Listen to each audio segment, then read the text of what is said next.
The morning sun cast long shadows across the dusty streets of Tombstone as Jake Morrison guided his horse through the town square.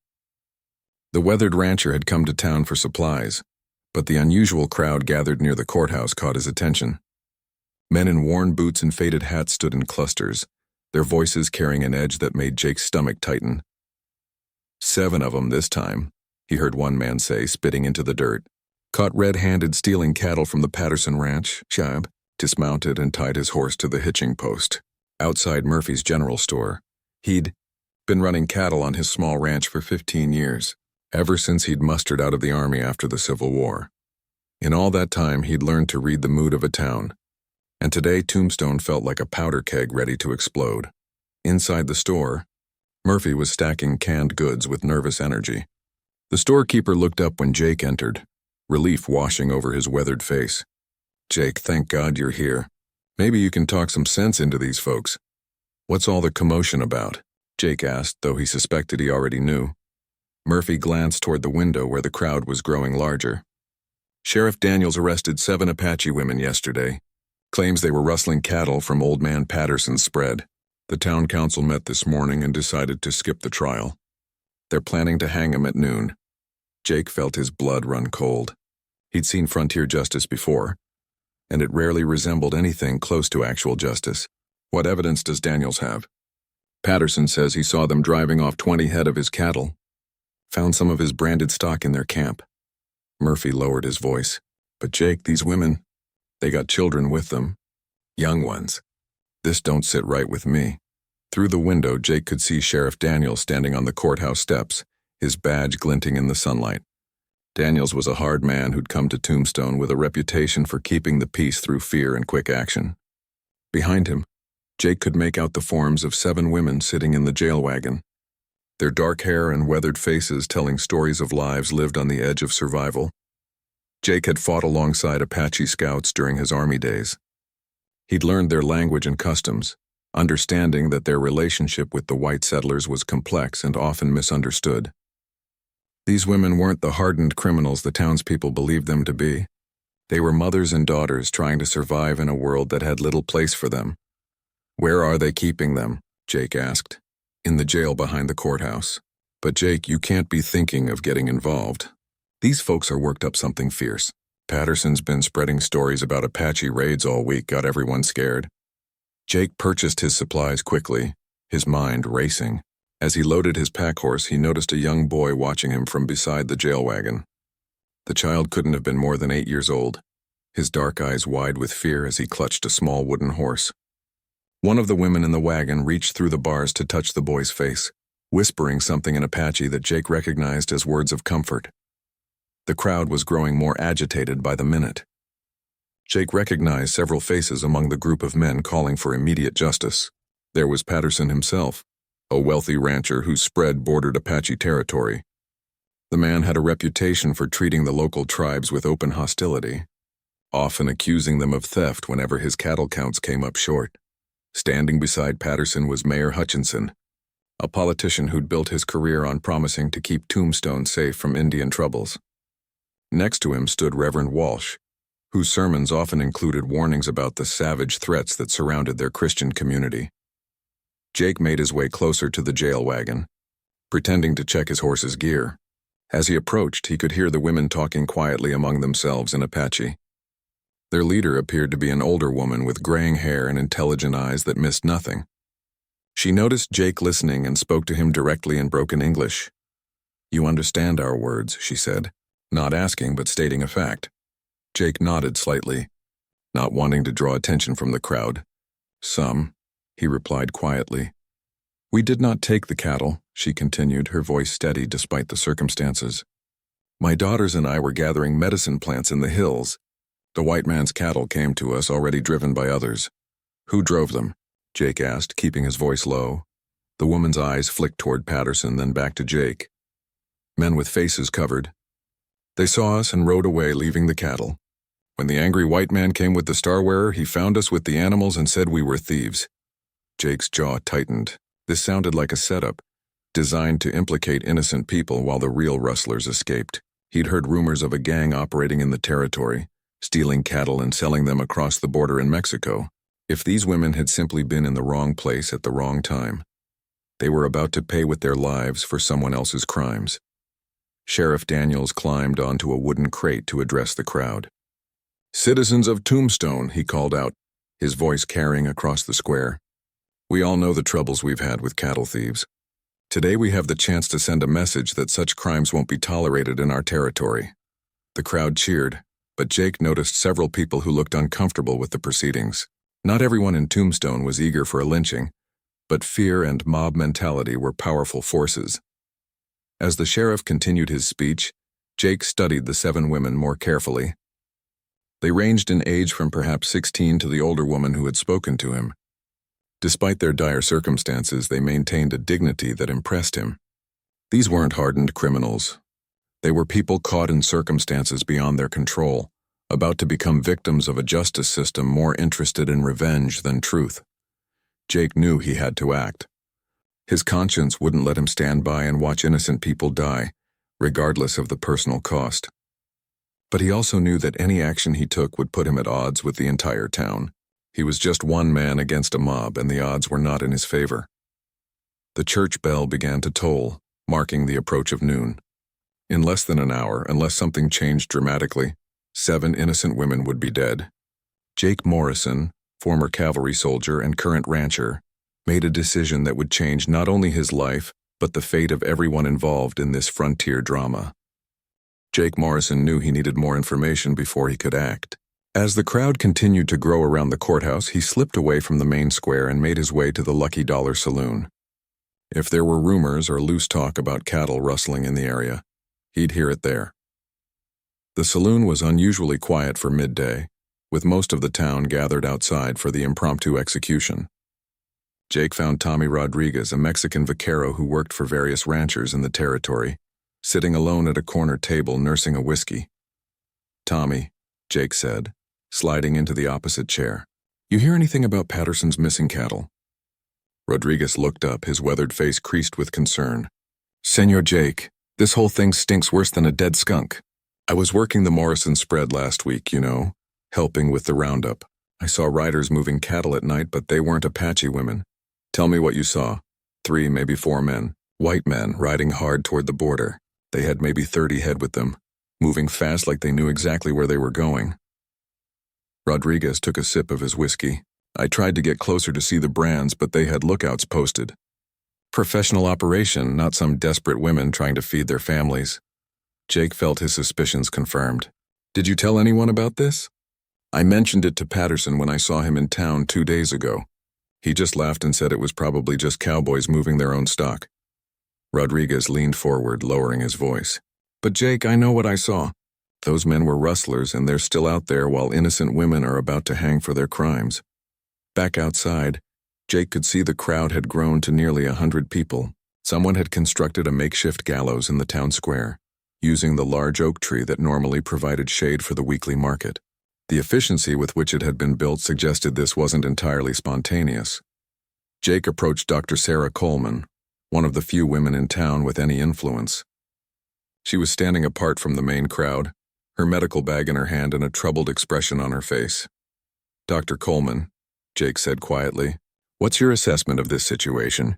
Sarah was a practical woman in her 40s who had come west after losing her husband in the war.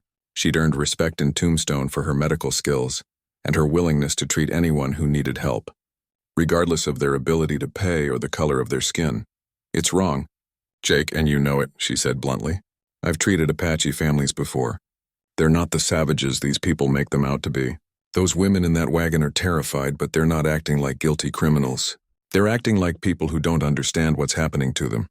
"Have you examined any evidence?" Jake asked. "What evidence?" "Patterson claims he saw them with his cattle, and that's apparently enough for this mob."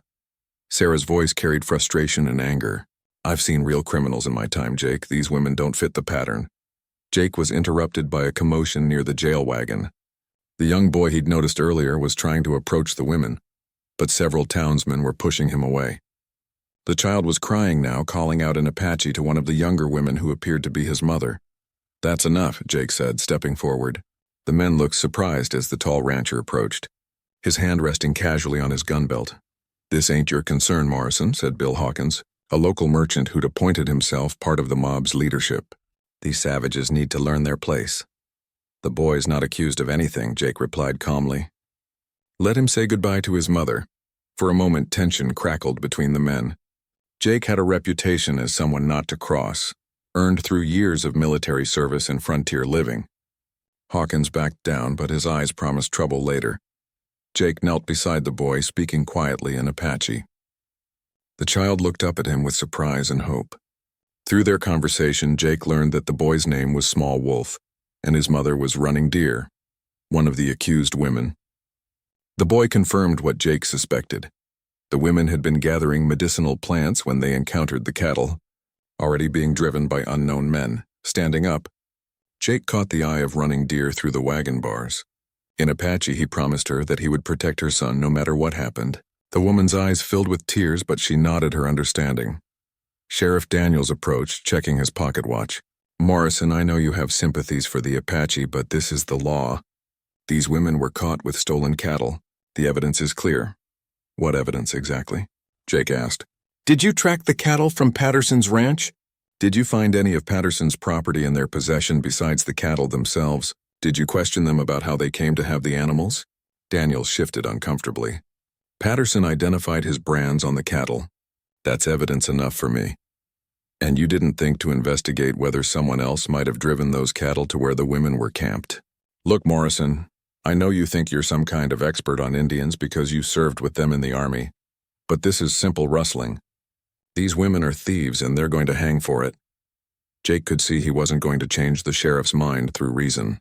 Daniels had already committed to this course of action, and admitting he might be wrong would damage his reputation in the community. As Jake walked away from the jail wagon, he noticed several things that troubled him. First, Patterson seemed unusually eager to see the execution carried out quickly, constantly urging the sheriff to proceed. Second, Mayor Hutchinson was making a speech about law and order that sounded more like a campaign rally than a legal proceeding. Third, and most disturbing, Jake spotted two men he didn't recognize watching the proceedings from the roof of the bank building. These strangers wore the kind of clothes that marked them as drifters or hired guns. They weren't part of the local community, but they seemed very interested in making sure the executions went forward. Jake filed this information away, adding it to his growing list of reasons to believe this entire situation was orchestrated. The church bell tolled again. 30 minutes until noon. Jake knew he was running out of time to prevent what he was increasingly certain would be the murder of 7 innocent women. But he also knew that any direct action against the mob would likely result in his own death and wouldn't necessarily save the women. He needed a plan, and he needed help. Looking around the crowd, Jake began to identify potential allies. Dr. Coleman was already on his side. Tommy Rodriguez would help if asked. There were a few other men in town who might listen to reason if presented with evidence. But first, Jake needed to get a closer look at those mysterious watchers on the bank roof. Something told him they held the key to understanding what was really happening in Tombstone today. Jake Morrison made his way around the back of the buildings, using the alleys to avoid the growing crowd. He needed to get a better look at the 2 strangers on the bank roof without being noticed.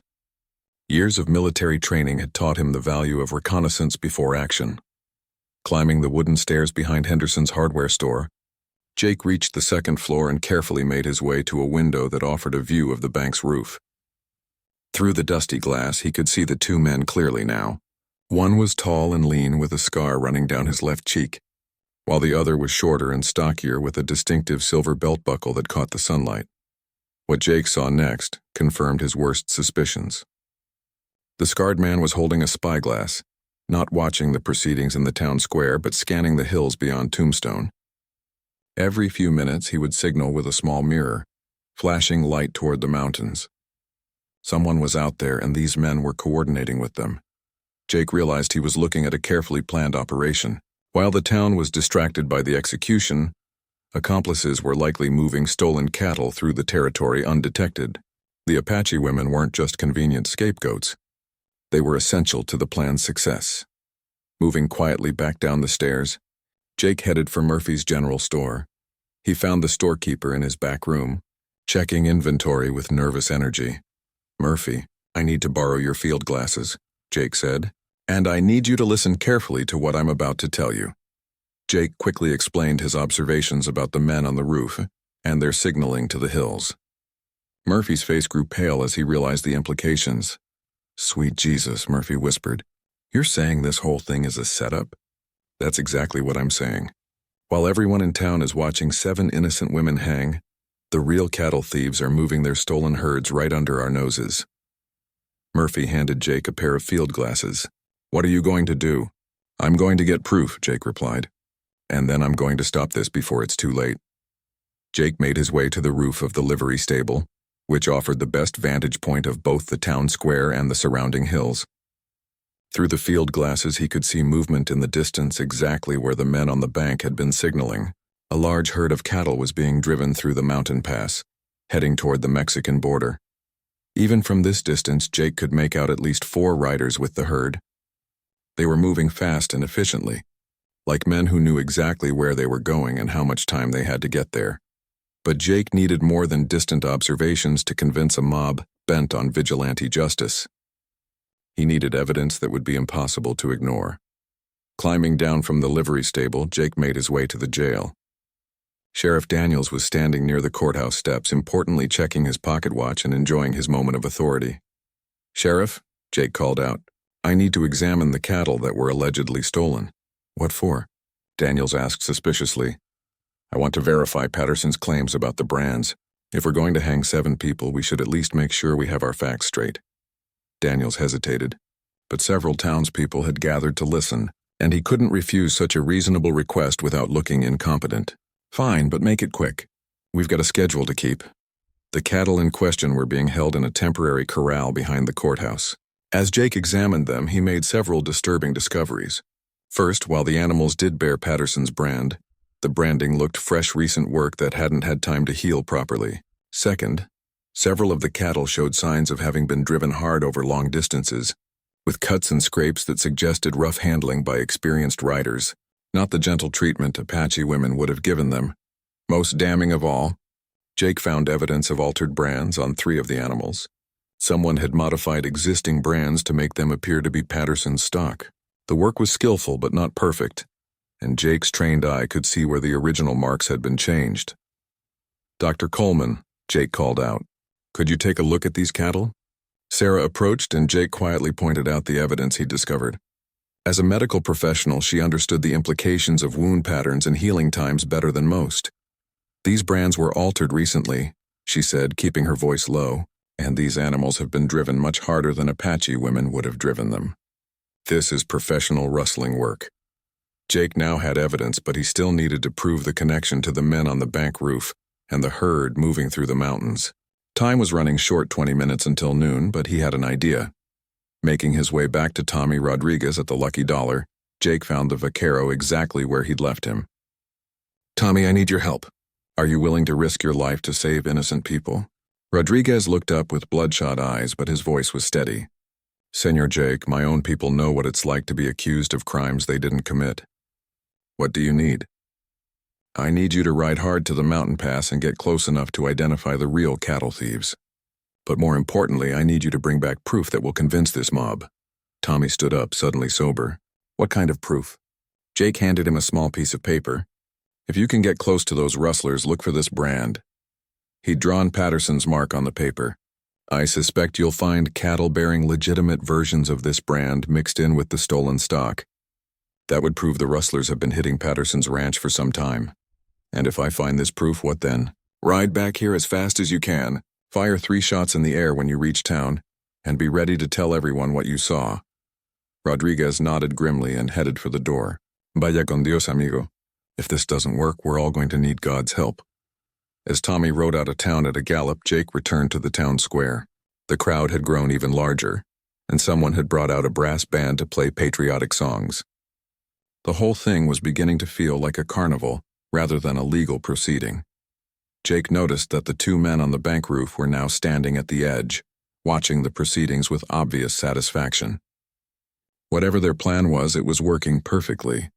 The entire town was focused on the execution while their associates moved stolen cattle to safety.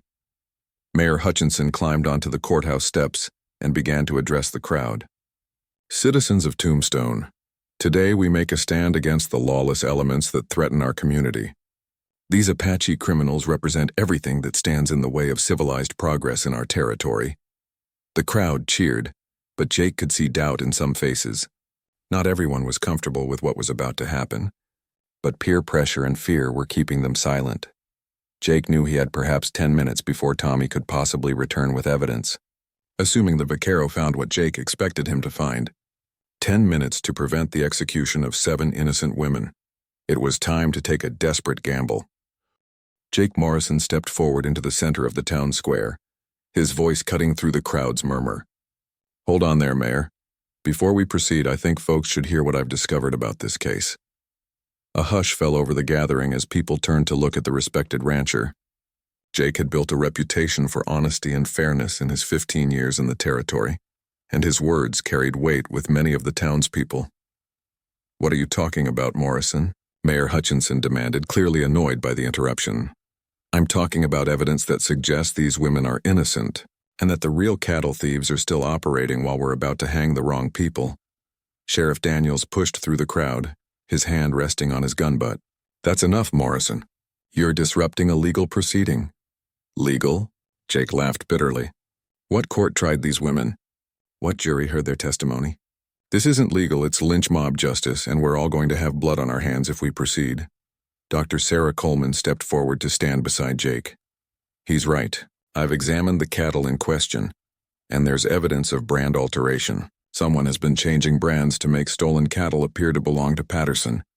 A murmur ran through the crowd as people began to look uncertain. Jake pressed his advantage.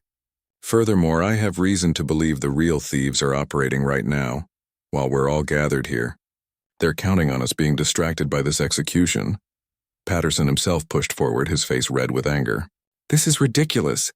I saw these women with my own eyes driving off my cattle. Are you calling me a liar, Morrison? I'm saying you saw what someone wanted you to see, Jake replied calmly. Think about it, Patterson. How convenient that you just happened to find these women with your cattle, alone and defenseless. Professional rustlers don't get caught that easily. From the jail wagon, the Apache woman who had spoken to Jake earlier called out in English. The white man speaks truth. We tell you before men with covered faces drive cattle to us, then ride away when they see us. Shut your mouth, squaw, shouted Bill Hawkins. Nobody wants to hear your lies. Jake stepped closer to Hawkins, his eyes dangerous. That woman is trying to tell us what really happened. Maybe we should listen instead of rushing to judgment. The tension in the square was palpable. Jake could see the crowd beginning to divide, with some people nodding in agreement while others remained hostile. He needed more time for Tommy Rodriguez to return with evidence, but he wasn't sure how much longer he could hold the mob's attention. Then Jake noticed something that made his blood run cold. One of the men from the bank roof was now standing at the edge of the crowd, and he was slowly working his way toward the jail wagon. The man's hand was hidden inside his coat, and Jake was certain he was armed. The realization hit Jake like a physical blow.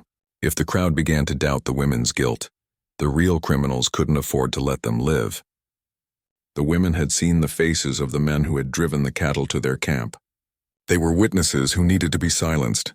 Dr. Coleman, Jake said quietly, I need you to move away from the wagon now.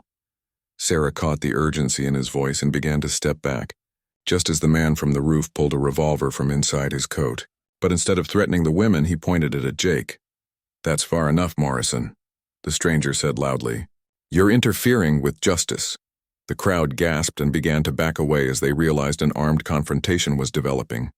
Jake's hand moved instinctively toward his own weapon, but he was at a disadvantage. The stranger had his gun already drawn and aimed. Who are you? Jake asked, playing for time. Name's Pike, the man replied. I work for Mr. Patterson, and I'm here to make sure justice is done. Jake's eyes flicked to Patterson, who looked genuinely surprised by Pike's appearance. Either Patterson was a better actor than Jake gave him credit for, or the rancher was being used by the rustlers just as much as the Apache women were. Patterson, Jake called out. Do you know this man? I never saw him before in my life, Patterson stammered, confusion clear in his voice. Pike's confident expression flickered for just a moment, but he quickly recovered. Mr. Patterson hired me last week to help with security after the cattle thefts. He's just forgotten in all the excitement. But Jake could see doubt creeping into Patterson's eyes. The rancher was beginning to realize that he might have been manipulated into providing the justification for this entire charade. "If you work for Patterson," Jake said, "then why are you pointing a gun at me instead of helping to find the real thieves?" "Because you're trying to help these savages escape justice," Pike snarled, "and I won't let that happen." Jake could see Pike's finger tightening on the trigger, and he knew he was out of time. But just as the gunman began to squeeze, a new voice rang out across the square. "Pike, what the hell are you doing here?" Everyone turned to see a dusty rider galloping into the town square. Jake's heart leaped as he recognized Tommy Rodriguez, but the vaquero wasn't alone. Riding beside him was a man Jake didn't recognize, his hands tied behind his back and his horse being led by Tommy's rope. "Senor Jake," Tommy called out as he pulled his horses to a stop. "I found them. The real cattle thieves." Pike's attention was momentarily distracted by Tommy's arrival, and Jake seized the opportunity. He dove to his left, rolling behind a wooden water trough as Pike's gun exploded. The bullet splintered the wood inches from Jake's head. The crowd scattered in panic as gunfire erupted in the town square. Sheriff Daniels drew his own weapon, but seemed confused about who to aim at. Mayor Hutchinson had disappeared behind the courthouse steps. Tommy Rodriguez jumped down from his horse and pushed his prisoner forward. This man was driving stolen cattle through the mountain pass. "He's got Patterson's brand and 3 others on the same animals." The prisoner, a rough-looking man with several days' growth of beard, looked around wildly. When he saw Pike, his face went white with fear. "Pike, you said this would be easy," the prisoner shouted. "You said nobody would figure it out." Pike's face contorted with rage as he realized his carefully planned operation was falling apart. Instead of trying to silence the prisoner, he turned his gun toward the jail wagon, intending to eliminate the Apache witnesses before they could confirm the truth. But Jake Morrison had anticipated this move. Rising from behind the water trough, he drew his own revolver with the speed that had made him famous in the cavalry. His shot took Pike in the shoulder, spinning the gunman around and sending his weapon flying. As Pike hit the ground, clutching his wounded shoulder, the second man from the bank roof tried to slip away through the confused crowd. But Dr. Sarah Coleman, showing remarkable presence of mind, stuck out her medical bag and tripped him, sending him sprawling in the dirt. Sheriff Daniels, finally understanding what was happening, moved to secure both men while Tommy Rodriguez kept his prisoner covered with a rifle. In the sudden silence that followed the gunshots, Jake walked over to the jail wagon where the 7 Apache women sat wide-eyed but unharmed. Speaking in their language, he told them they were safe and would be released. The crowd, stunned by the rapid turn of events, began to murmur among themselves as the truth of the situation became clear. They had come within minutes of hanging 7 innocent women, while the real criminals watched from the rooftops. As Sheriff Daniels secured the captured rustlers, Jake Morrison helped the Apache women out of the jail wagon. The eldest woman, who had first spoken to him, grasped his hand with both of hers. "You have saved more than our lives today," she said in heavily accented English. "You have saved our honor." The crowd that had gathered to witness an execution now stood in uncomfortable silence, many avoiding eye contact with the women they had been ready to see hanged. Jake could see shame and embarrassment in the faces of people who had let fear and prejudice cloud their judgment. Tommy Rodriguez approached with his prisoner, whose name turned out to be Sam Wheeler. Under questioning from Sheriff Daniels, Wheeler quickly revealed the scope of the rustling operation that had been plaguing the territory for months. "We've been hitting ranches all across the territory," Wheeler confessed, eager to cooperate now that he'd been caught. "Pike organized the whole thing. We'd steal cattle, alter the brands, and drive them across the border to sell in Mexico." "And today's operation?" Jake asked. "Pike heard about Patterson finding these Apache women with some of our cattle. He saw it as the perfect opportunity to make them scapegoats while we moved our biggest herd yet. We had over 200 head hidden in the canyon, waiting for the town to be distracted." Sheriff Daniels looked sick as he realized how close he'd come to facilitating mass murder. "How many ranches have you hit?" "Patterson's spread at least 6 times over the past 3 months, Wheeler admitted.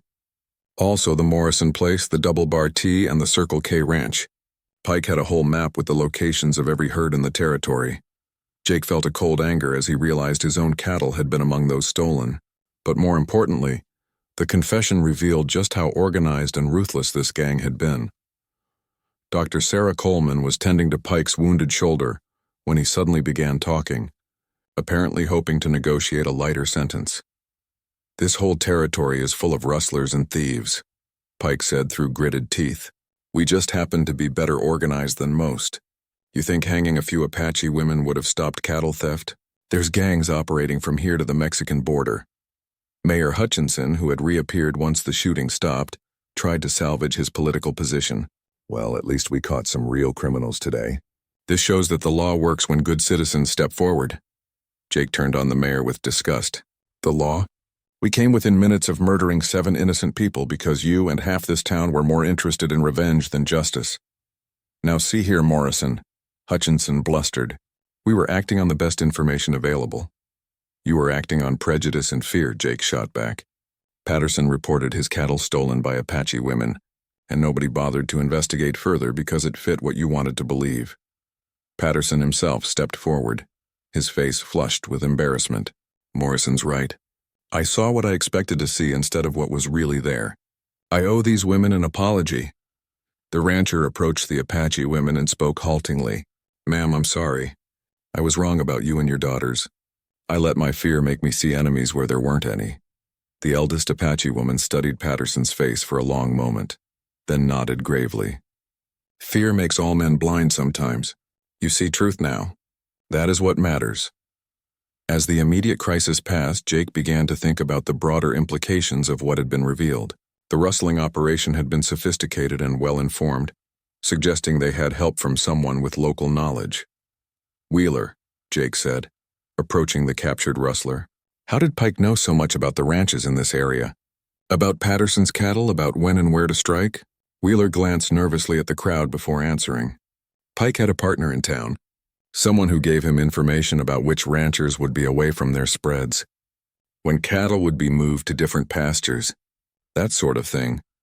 A murmur ran through the gathered townspeople as they realized one of their own had been working with the cattle thieves. Jake could see suspicion in the eyes of neighbors looking at neighbors. "Who?" Sheriff Daniels demanded. "I don't know his name," Wheeler said.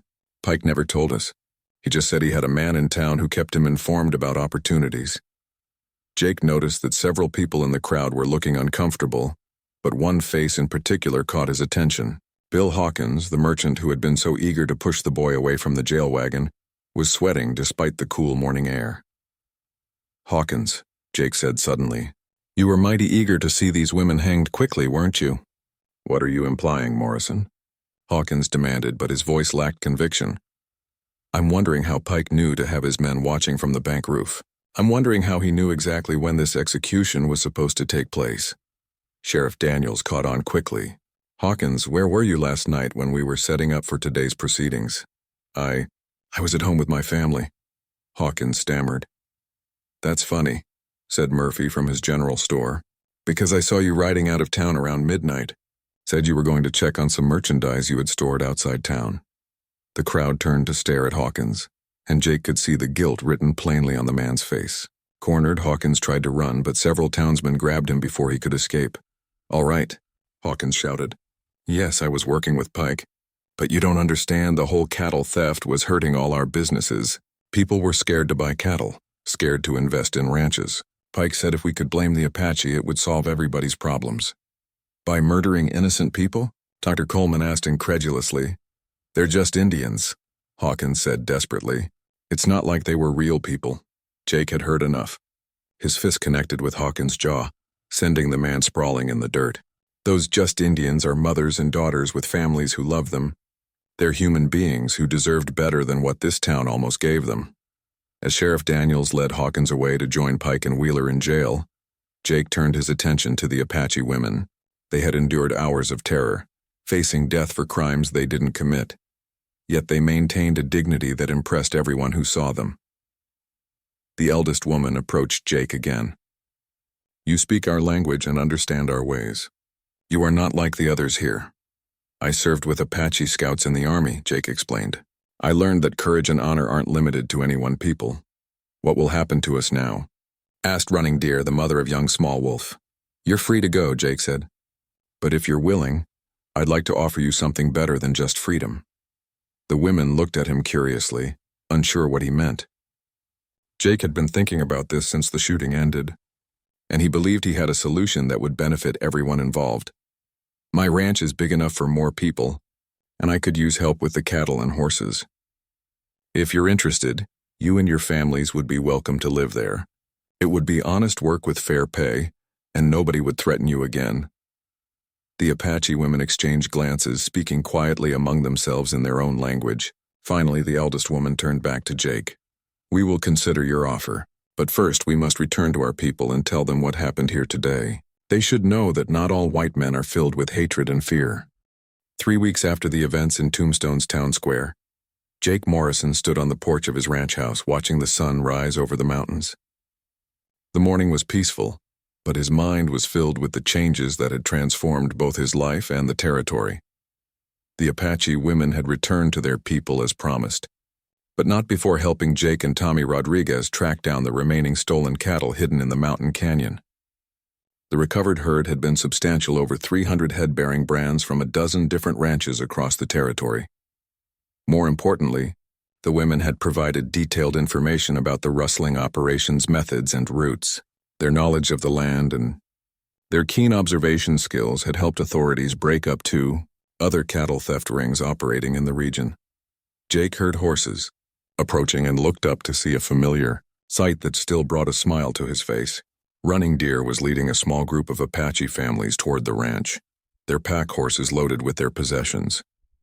True to their word, they had returned to accept Jake's offer of honest work and a safe place to live.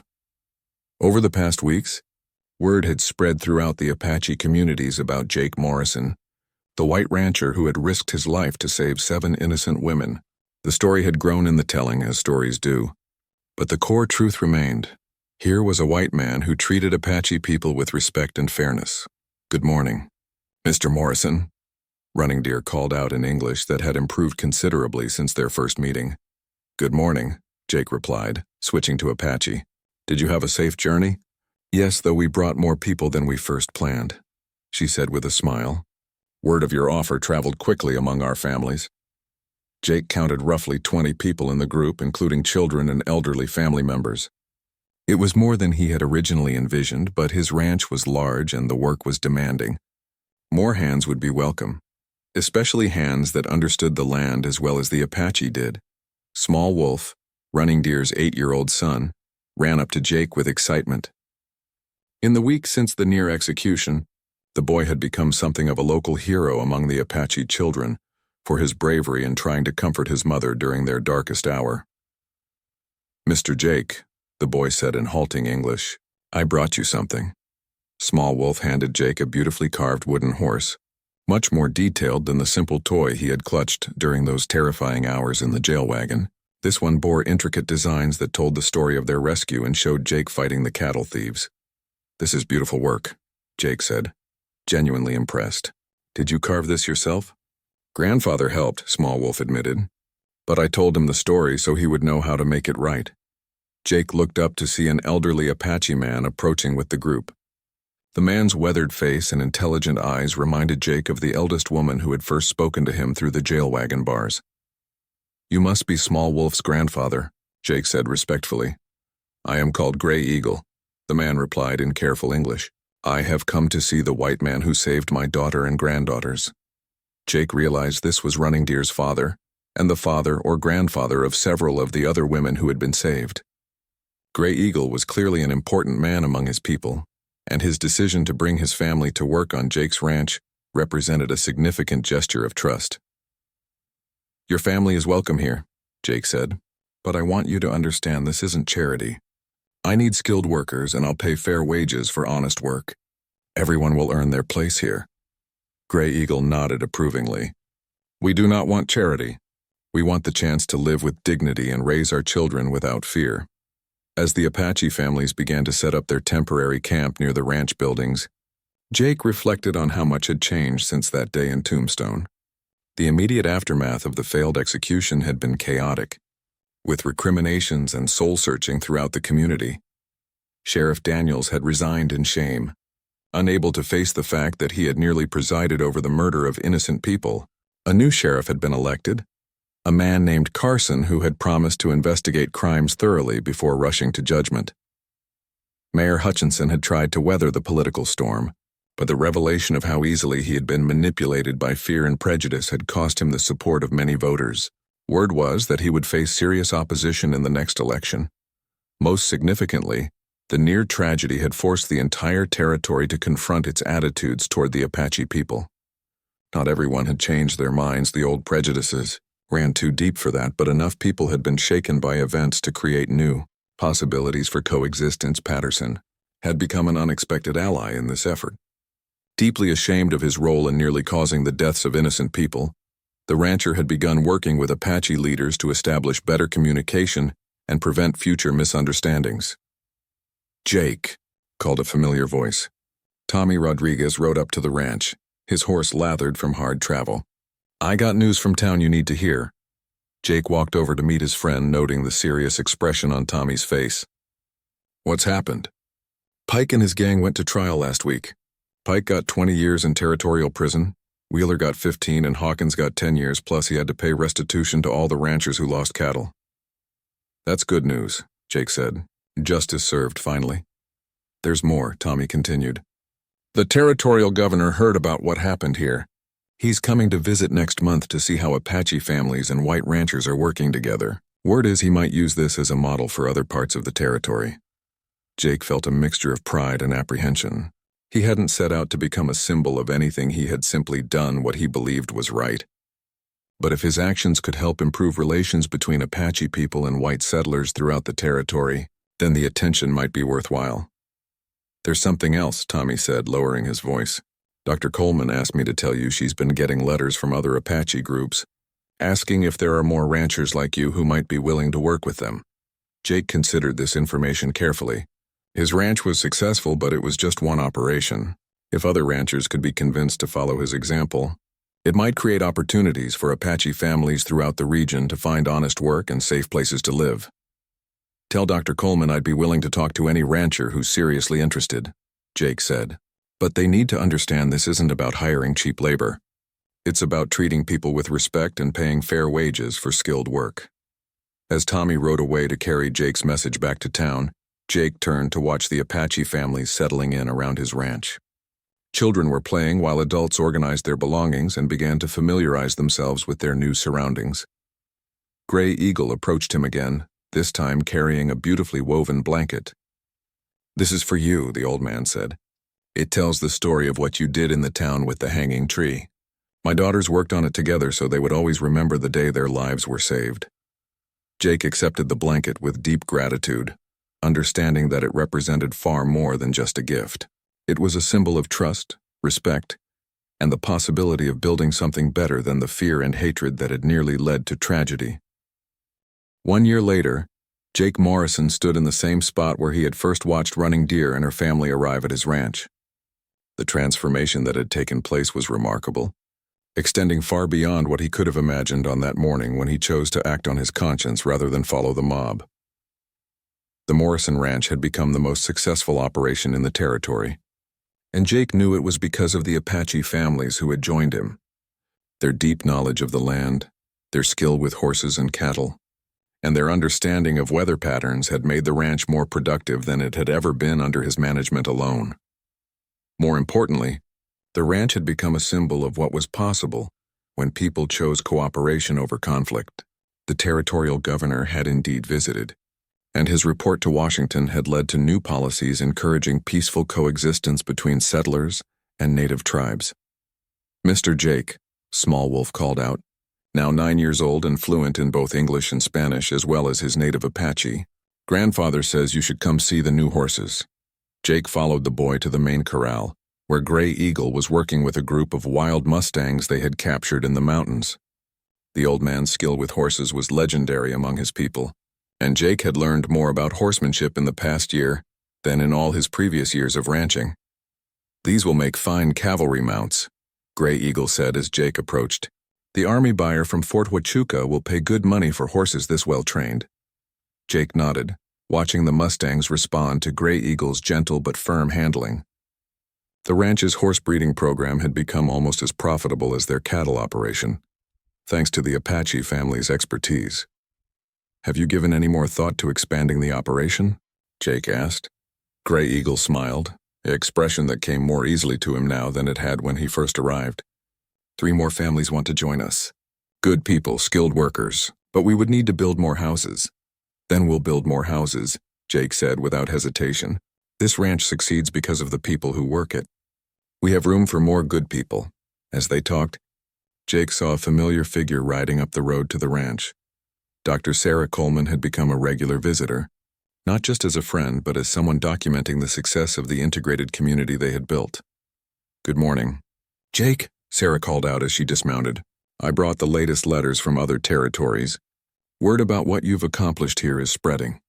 Jake accepted the packet of letters, knowing they would contain requests from Apache leaders in other regions, asking for help in finding similar opportunities for their people. Over the past year, he had helped establish 3 other ranches that employed Apache families, and each had become successful. There's something else, Sarah said, her expression becoming more serious. I received word from back east that a reporter from Harper's Weekly wants to come write a story about the ranch. Apparently, your story has reached some important people in Washington. Jake felt the familiar discomfort that came with public attention. He had never sought fame for his actions, and he worried that too much publicity might bring the wrong kind of attention to the peaceful community they had built. What do you think? He asked Sarah. I think the story needs to be told, she replied. Not for your glory, but because it shows that the Indian wars don't have to continue forever. There are alternatives to conflict, and people need to hear about them. That evening, Jake called a meeting of all the ranch families to discuss the reporter's visit.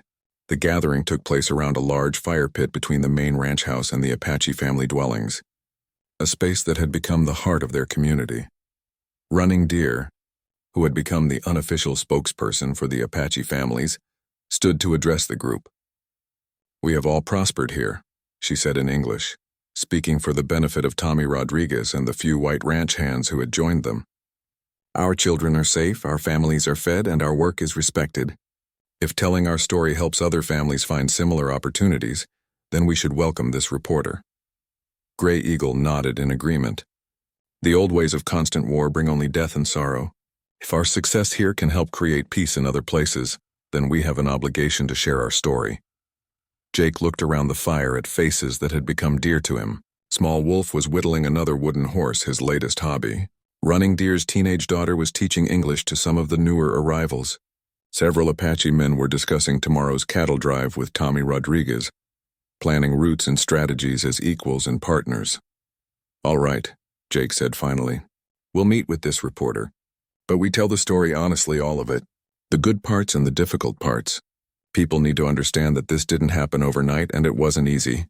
3 weeks later, the reporter arrived. James Whitman from Harper's Weekly was a serious man in his 30s who had covered the Indian Wars and other territories. Jake could see he was prepared to write another story about conflict and tragedy. Not success and cooperation, but as Whitman spent time on the ranch, talking to both Apache and white workers, observing the daily operations, and seeing the prosperity that had resulted from their cooperation, his perspective began to change. This is remarkable, Whitman told Jake on his final evening at the ranch. I've covered the aftermath of massacres, the poverty on reservations, the endless cycle of violence between settlers and tribes. I never expected to find anything like this. It's not perfect, Jake said honestly. We've had disagreements, misunderstandings, difficulties, but we've worked through them because everyone here is committed to making it succeed. What would you say to people who claim that Indians and whites can never live and work together peacefully? Jake thought for a moment before answering. I'd say they're wrong, and we're proof of it.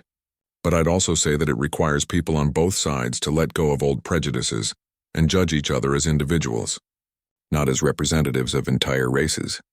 6 months later, Harper's Weekly published Whitman's article under the headline, The Morrison Ranch, a New Model for the American West. The story, accompanied by detailed illustrations of Apache and white families working together, created a sensation throughout the country. Letters poured in from across the nation, some supportive, others critical, many simply curious about how such an arrangement could work.